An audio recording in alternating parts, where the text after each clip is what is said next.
नमस्ते दोस्तों, स्वागत है आपका अपने चैनल योर सिलेक्शन हब पर। जैसा कि कल आपको हमने एलटी फर्स्ट पेपर के शिक्षा और दर्शन शास्त्र पार्ट 1 के 10 प्रश्नों की तैयारी करवाई थी। आज हम पार्ट 2 शिक्षा और दर्शन शास्त्र पार्ट 2 लेके आए हैं। इसमें भी हम आपको 10 प्रश्न कराएंगे।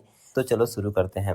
आपका 11वां प्रश्न है, शिक्षा और इंडोक्ट्रिनेशंस के बीच मुख्य अंतर क्या है? इसका उत्तर होगा, शिक्षा तर्क, विवेक और स्वतंत्र सोच को विकसित करती है, जबकि भारतरोपण, जिसको हम कहते हैं इंडोक्ट्रिनेशन, किसी निश्चित विचार या अंधविश्वास को बिना तर्क के स्वीकार करने के लिए बाध्य करता है। 12वें प्रश्न पे आते हैं।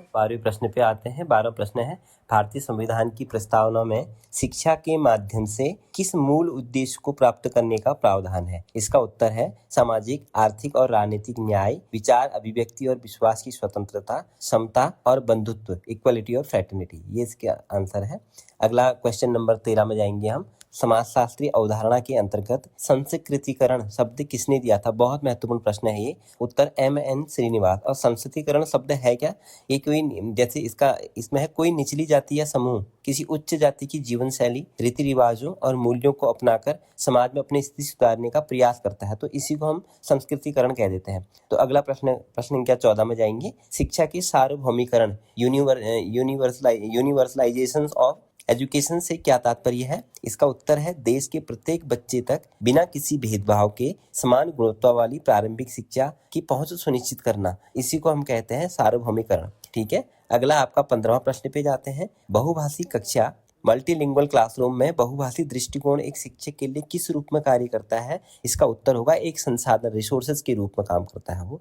इसको डिटेल में पढ़ते हैं। बहुभाषी कक्षा में विभिन्न भाषाओं का ज्ञान बच्चों की संज्ञानात्मक क्षमताओं को बढ़ाता है, उनमें सांस्कृतिक सहिष्णुता विकसित करता है। 16वां प्रश्न आपका होगा, सामाजिक परिवर्तन के एक शक्तिशाली एजेंट के रूप में विद्यालय की क्या भूमिका है? इसका उत्तर होगा, विद्यालय नई पीढ़ी को आधुनिक मूल्यों, वैज्ञानिक दृष्टिकोण और सामाजिक समरसता से अवगत कराकर समाज को दिशा देता है। प्रश्न संख्या 17 में होगा, भारतीय ज्ञान प्रणाली, इंडियन नॉलेज सिस्टम का मुख्य स्रोत क्या माना जाता है? जो हमारा भारतीय ज्ञान प्रणाली है उसका मुख्य स्रोत वेद, उपनिषद, दर्शन, आयुर्वेद, प्राचीन भारतीय कला साहित्य की परंपराएं ये मानी जाती हैं। प्रश्न संख्या 18 पे देखेंगे हम, एक समाज सुधारक के रूप में शिक्षक की सबसे महत्वपूर्ण भूमिका क्या होती है? ये भी बहुत महत्वपूर्ण प्रश्न है। इसका उत्तर होगा, समाज में व्याप्त कुरीतियों, रूढ़िवादिता और अंधविश्वासों के खिलाफ तार्किक और वैचारिक चेतना जागृत करना ही समाज सुधारक का काम होता है। वो शिक्षक की सबसे महत्वपूर्ण भूमिका है।